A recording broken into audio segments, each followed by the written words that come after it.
Hello, my name is Mavis, and welcome to On Your Lane. On this channel, we talk about you taking charge of your life, using your gifts to make the impact in the various areas that you operate in, and create the income that you desire so that you can live a fulfilling life.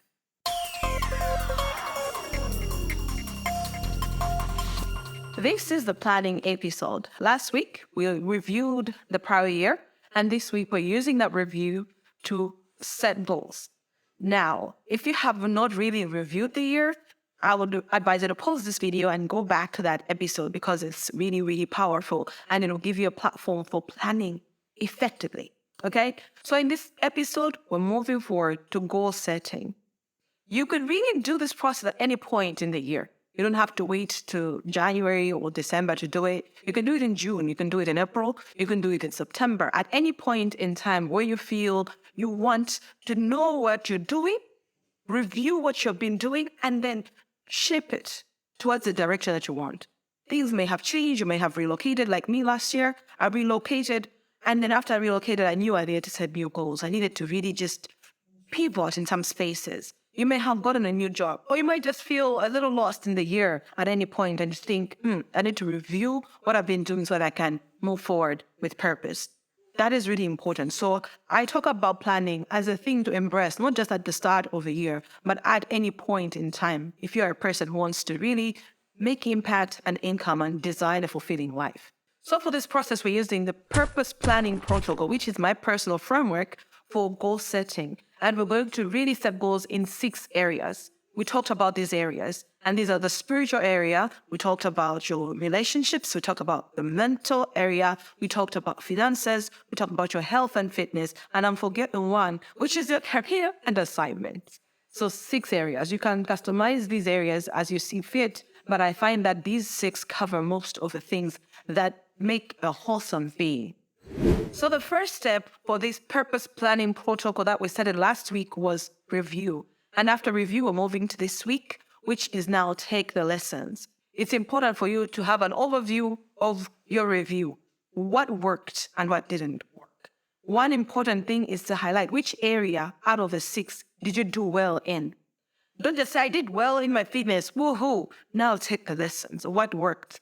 Who are you spending time with that helped? What did you do that worked? For me, I had done so well in my fitness goals and not so well in all the other areas. What had worked was the fact that in my fitness goals, I was being mentored. I was not mentored in other areas. In my fitness goals, I had broken them down to weekly targets. I had not done that in other areas. In my fitness goals, I was surrounded by a community of people who were also chasing their goals. So that really was an accountability system. It was also just a motivating system. Sometimes I didn't want to work out. Sometimes I didn't want to eat well. I'd see somebody post their food. I'd see somebody share a testimony and I'd be like, okay, all right, to move in. So you see, that helped. And me understanding what worked in my fitness area allowed me to then go to my business area, which was an area I was operating in that I wasn't doing so well in, and say, what is happening there? I had no mentors in that area. I had no accountability in that area. I was running my business on my own. If I made mistakes, I'll just forgive myself on my own and move forward. So I knew what to fix. So you also look at these 6 categories. You can even rank them if you want. Which area did well, which area did badly, and in between, what was faulty in those areas. You want to repeat those good lessons into your goals, into these other areas. And then you want to really eradicate the negative things that happened. It could be the friendships that you had. It could be the habits. For me, it was also the social media habits where I said, okay, if I want to read, I need to really not read on my phone anymore, because every time I'm reading on my phone, it becomes something else, like an hour of exploring mindlessly. So those are things that I learned, and I'll be like, okay, that affected my mental goals because I didn't read as much as I wanted, you see? So when you take the lessons, it allows you to now make better goals, to really understand how you're going to achieve these goals. And that is going to be essential as we move to the next step. This step is the actual goal setting, the individual goals that you'll have for the year. I advise that you have no more than 10 goals. 10 is still a lot. I like having 6 goals because I'll have 1 in each area, or maybe just 1 goal and then I break it down so that I know what is happening within that goal, because you want to not have too much going on. So a few tips for setting your actual goals. Number one, your goal must be in present tense. I am losing 26 kgs by December 31st, 2023. I am starting a new job by April 2023. I am moving to the UK by August 2023. I'm starting my master's program by 17 December 2023. I'm spending time with God for 2 hours every day. You see, those are I am statements and those are in the present tense. When you say that, you already are sending a message to your mind that we are in this frame. We are going to make this happen. When you say, I want to lose 26 kgs this year, what you're saying is it's so far removed from you.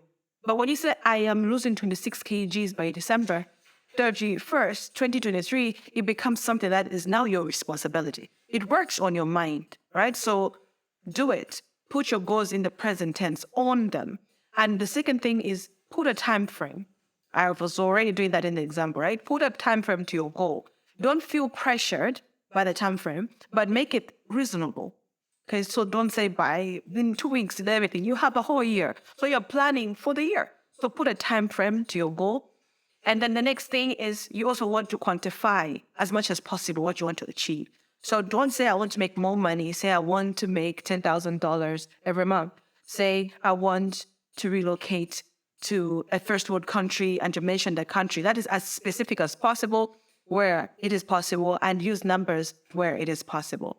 This allows you to own that goal, to be clear, because if you are fuzzy about what you're achieving, they say, I'm relocating this year to a different country. You don't even know that country. You don't have a deadline. It becomes hard for you to measure it. Do this for each area. Let me take you through some of my goals for each one of these categories. For my spiritual goal, meditation is key. I talked about it in the last video that I want to spend less time talking to God and more time listening to Him. So I will meditate every day for at least 30 minutes. That's a spiritual goal for me. In the mental area, which is really a capacity goal for me, I mentioned last time from the review that I love reading many books. I enjoy reading. So reading 52 books can be fun for me. But this time I want to get deeper with the book so that I can actually build my mental capacity and some expertise and retain some knowledge from these books. So what I'm going to do now is limit how many books I read by rereading the books that I enjoy. And so far, I'll give you an example. I have read The Psychology of Money. I read it at the end of last year. I'm going to read that book 2 other times. The second time will be with notes. The third time will be me now just really going through it again to just catch anything that I didn't catch. It's something that will take a lot of discipline for me because I do love new books and new knowledge and new stories. But I do understand that if I want to go deeper, if I want to increase my mental capacity, the knowledge in this book has to be retained. So my mental capacity goal is to reread my favorite books 3 times each. For relational goals, this is something that is important to me, especially since I am no longer staying in my home country and being so far from people that I love. I want to intentionally call, intentionally check in, intentionally spend time. So what I'm doing is officially putting in my diary the dates and times that I'm calling each one of the important people to me every week. So I am calling my important people every week and I'm diarizing it. So that doesn't sound so good because it would be nice if I mentioned I'm calling my mother every week on Tuesdays. Yeah, so that's more specific. But yeah, that's the goal in that area. Goal number 4 is going to be in the financial space. Financial space is exciting for me because I just see the prospects and it's exciting being in a first world country and seeing what is possible. So financial goal is to have a portfolio of investments of at least £10,000 by the end of the year. Setting financial goals is easy because it's just money. Money, you can put a number to it. But that's something I want to work on, and I'm really excited to really learn how to go about it. The next area is my career, my purpose, my assignment. I enjoy teaching, and I intend to keep teaching through these videos, through my social media platforms, through On Your Lane. But I'm also employed right now, and I'm in a space where I am understanding what that means. I haven't been employed in a while, and my goals have always been entrepreneurship. So now with this new assignment that I have, I'm figuring out my purpose there. I'm trying to do excellent work there as well. And so this year is about exploring. So I want to do excellent work in my job. I want to be clear about where I'm going with my career. I want to be clear on my entrepreneurship journey and really how that fits into one vision. So it won't be clean like I am doing this year because I am still navigating that space, but that is my goal for the year in my career, purpose, and my assignment. For health and fitness, I am looking to get abs this year or get pregnant. So that's like two different journeys. I'll either be ripped. If I'm more pregnant, I need to be in the best shape of my life. So I am going to lose weight and gain muscle. I don't have specific numbers yet because I don't dislike my current weight. I'm just going to build muscle. I want to build muscle. So yeah, that's my goal for the year. I love my fitness journey. I love how it's been progressing. And I'm just excited to keep doing it. So if I was going to set a clear goal for my fitness, it would be more food related. I want to be more intentional about what I eat. I want to be more intentional about understanding my body. So I'll read a book. I actually said I'll read 2 books in health and fitness, which is not what I read about. I read about business, I read about relationships and parenting, but I've never read anything about health specifically, if not for school, in primary school and secondary school for exams. So this year's goal is to understand food more, to understand my body more. So I'm reading 2 books in health and fitness. And because my goal is to read things, that means I'll read these books 3 times each anyways. So that's just a sample of my goals. They're not perfectly done because I will keep working on them. I hope that helps you to just get an idea of what kind of goals you could set in these different areas. And if you see, I've just mentioned one goal in each area, but it's enough work for the whole year, really. So you don't need multiple goals.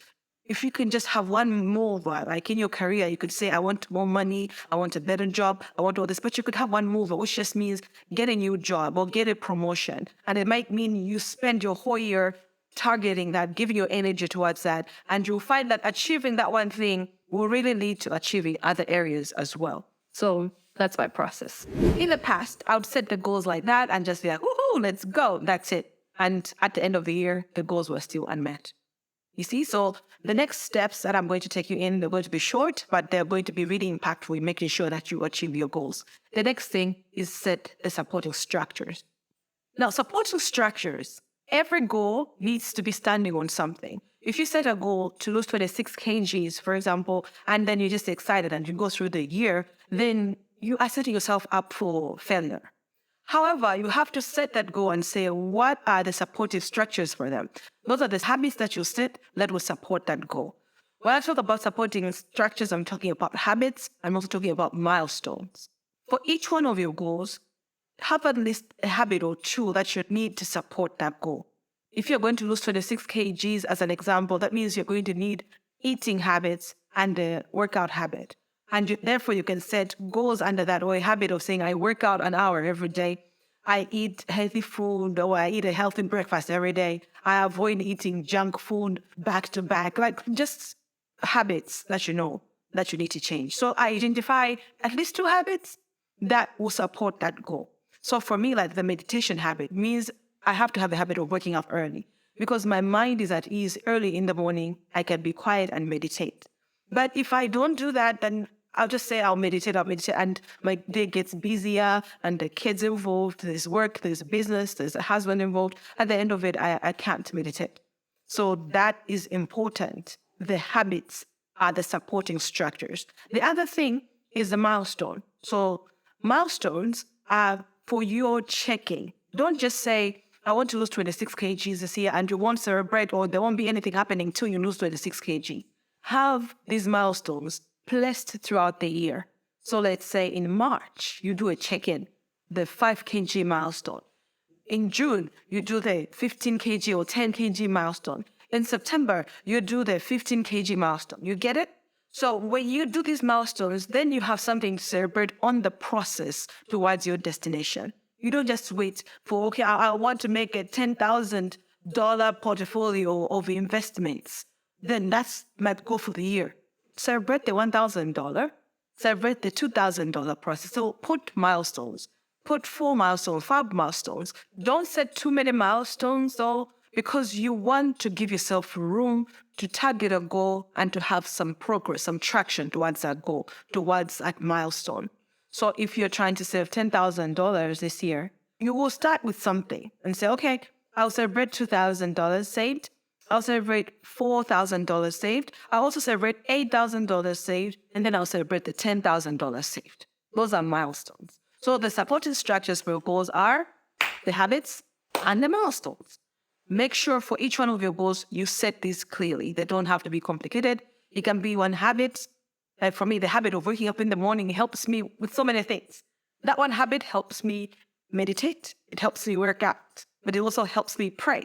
So it helps me so many different things within my goals. It also helps me read, So you can have one habit that matches a few goals, but make sure your goal is supported by a habit that will help it move forward, but also milestones so that you're always checking in and you have something to target that is within reach. Then the next thing you do is have dates for accountability and review. I like to do these quarterly reviews and quarterly and accountability check-ins. You want to be able to share your goals with somebody who can say, oh, you said you were going to eat healthy. How's that going? Or you said you're going to be calling your mother. How is that going? You say that you will be meditating. How is that going? It can be online, offline. Just have a friend who cares enough to really check on you. You could check on them. You could check on you. It's better when it's reciprocal like that. So accountability checks, formalize them and just say, okay, well, can we do this every month? Can we do this every quarter? Because it will help you move forward in your goals. The other thing is review. So after a quarter, just pause and say, I said I was going to save $10,000. How is that going? Maybe I need to change it. Should I put 15,000 now because maybe you're making more money? Or should I make it 5,000 now because now I had unforeseen circumstances that have reduced my income? Stuff like that are important. And that is how you close your purpose planning protocol. Right? I hope this was helpful for you. Please go through it again. And if you need more help, click the link in the description. You'll be able to get a template, a purpose planning protocol template at a small fee that will allow you to go through this process and be able to write down and be able to track your thinking patterns and be able to review effectively. It is really going to be helpful for you in achieving a wonderful, wonderful year. Again, you can do this process at any point in the year. Don't wait for the end of the year or start of the year. Be in the habit of stopping to review, stopping to plan, stopping to check how you're doing, so that then you achieve the goals that you set. I really hope this was helpful for you. If it was, drop me a comment. Please like, share, and subscribe so that we can continue to grow this channel. My name is Memphis Tandezo. Reach out and connect with me across all these social media platforms. I always love to hear from you. I'll see you next week. Bye-bye.